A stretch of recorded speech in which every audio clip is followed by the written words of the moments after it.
not every paper they did, but usually samples of work, whether they were strong and so on, right?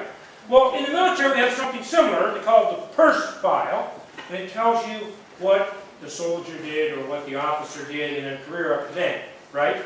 And Captain Boudreaux was asked about going over purse files, and he said, let me make a suggestion to you. He said, when you get to a new unit, you get on the ground and your officer commanding of a company or a platoon commander or whatever it is, he said, don't read the purse files for 6 months. He said, I never read them, at least 6 months. He said, some of them I never read at all. He said, but if I read them, I never touch a purse file for 6 months. Now why do you think he would do that? I'm going to tell you in a minute if nobody can guess.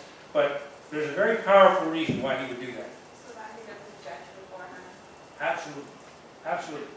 And he made that suggestion to me, and I followed it. And I assume some of the other people who listened followed it.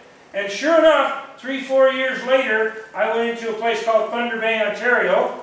Very, very cold in the northern part of Ontario. And I had this maintenance sergeant, okay, and he came in, and he was a guy who had a real history. He had a fight with his previous sergeant major. He'd spent a little bit of time in what we call the brig, in other words, in military jail. He'd been in military jail for a while. He'd been busted in rank, okay. He came to me as a sergeant with a big history. And I didn't read the history. And he was one of my best sergeants. And it turned out that he got promoted out of that particular job, and he came in one day and said to me, how come you're giving me all these responsibilities? And I'm like, why not? You're doing a great job. He said, you don't know my history? And I said, I don't care about your history, you know? And he was real surprised that I hadn't read about him, because everybody else, he went to a unit. See, this happened several years ago, but he went to a new unit, they read it, prejudged him, read it, prejudged him. Same thing with this kid, okay? The kid's got in, you got to give him a chance. You got to give him some time. You got to give him a look at what's going on, okay? Before you decide. So that was another story. Let me see what other story. Let's go to, you may have noticed by now, if you haven't noticed, I'm going to just say blatantly what I'm doing here, is I'm simplifying a lot of this.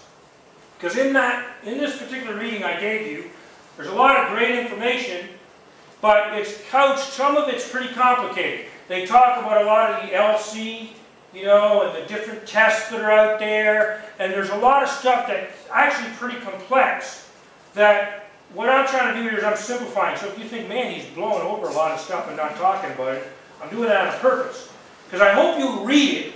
If you haven't read it, please read it, so you can get the ideas from it. But what I'm trying to do here is simplify, give you some key themes that you can use. Does that make sense? So I'm not going to go through the whole reading. I don't, because that would be actually probably frustrating for many of you, especially for those of you, which is well over half, that are not native speakers. And it would be pointless. Okay, so I'm not doing that. I'm going through a few key themes. Now I'm going to put something on the board because they talk about learning styles. And one acronym that I've always found helps with learning styles is to, how many of you guys are old enough to remember the Big Mac attack days? Is anybody old enough? Loyal is the owner. I'm being loyal, that's it. Okay, here's for the old guys, okay. But anyway, back in the old days, they used to, you know Big Macs, McDonald's, you know that, right? I mean those Big Mac from McDonald's, I hope you know that, okay? But anyway, you have this Big Mac, right? It's a tasty hamburger, it's not actually that good compared to Thai food. I used to think it was good, but now I've eaten Thai food, I don't like it anymore. But anyway, people get excited about eating a Big Mac. So the idea of the commercial was, you have a Mac attack. You gotta eat that Big Mac, you know, so you gotta go buy it. Right? Anyway, so I have something here that I suggest to you. For learning styles, I call it a VAC attack. A VAC attack. Okay? And so I suggest that any learning task that you have, I'm going to come down here because I feel like a Sermon on the Mount or something there. And I'm not qualified for that, that's for sure. Anyway, but if you do a VAC attack, I suggest that anything you're going to teach, before you teach it, if you have the chance, is just look at it and say, how can I use the three modalities which we have for learning? Which is that we take in information with our eyes, visually, okay? we take in information auditorily as we hear the information through our sense of hearing, or we touch things, kinesthetic. We touch, we feel. Those are sort of our three communication channels, and of course we use our five senses, and I'm sure you can work out which sense is used for which channel. But we have our five senses, but we have three essential modes of receiving information, right? Now, they talk about a lot of other things in that chapter, some of which are useful, but some of which are quite complex. But if I suggest to you that when you're given a new unit to teach, you look at it and you say, how can I approach this visually? So what kind of visuals, what can I put on the board? What can I give them in a handout? Okay? What can I give them in a picture? Right? Or an illustration, a little drawing like that, you know, or an acronym, you know, something like that. But visual, right? And then auditorily, of course, if you're going to deliver it, when you talk, it's auditory. But there are other things. Videos are obviously auditory. Okay? And getting the students to talk to each other. Right? That's auditory. And talk and listen to each other interactively. Right? And then kinesthetic is how can you find ways for them to touch and feel the information. Now, I'll tell you as a suggestion about a rack attack with anything you're teaching. The hardest of those three is, can anybody tell me without me saying? Kinesthetic. Yes, the hardest way to teach is kinesthetic. And let me ask you another question. It's kind of a giveaway because I almost already told you the answer. But the second question is 80% of special needs students are primary modality what? Kinesthetic. That's exactly right. So and I'll give you another one which is almost like a triple whammy. The mode that almost all teachers teach the least is what? Kinesthetic. Talk about a triple whammy. So is it any wonder the students struggle? Right?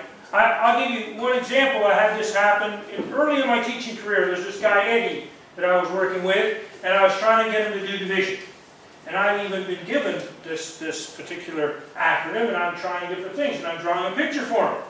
Okay, Eddie, this is this division problem, and I drew it out on a paper and said so many groups of books and so on, or so many, groups of whatever it was, and, this is how you can do this division. Eddie's, and he's kind of looking at me like, he's star-crossed because Eddie's a great kid. He's very motivated, he wants to learn, okay, but he's just not getting it. Right? And so then I started, I started talking to him about the problem, trying to use the auditory mode, right? And that's not going anywhere, not going anywhere. And I noticed one thing that Eddie was doing is that he was listening to me, but every now and then he kept doing this. He just kept looking down, looking down, looking down. Now I don't know if, like I say, we're not really teaching neuro-linguistic programming, but in neuro-linguistic programming they teach you about eye accessing clues. When you look down into your body, that's a kinesthetic accessing clue. It means you are trying to feel the information. So Eddie's doing this. Doing this. Finally I noticed his eyes, and I thought, I know what's wrong, I'm not teaching this right. So I went to the bookshelf, and I grabbed a bunch of books. Then I said, okay, Eddie, put these books on the table. He puts them down. So you got a pile of 3 books here, you got a pile of 3 books here, you got a pile of 3. Okay, how many books you got? 9. All right, so 9 is the same as 3 groups of 3, right? Yeah. So 9 divided by 3 is what? 3. Okay? So we do a couple other problems. Eddie never had a problem with division for the rest of the year. Why? Because I was talking to him on his communication channel. Right?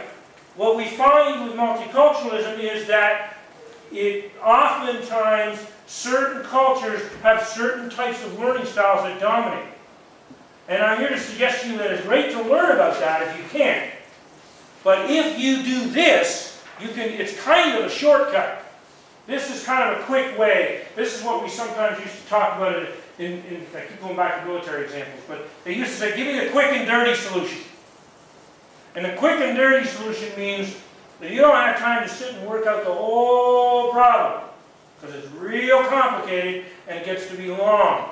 And sometimes it's useful to do that. So I'm not saying you always have to take the shortcut. Okay? But if there is a shortcut and it works, it's something useful. So this gets you around a lot of the problems they describe in that second chapter.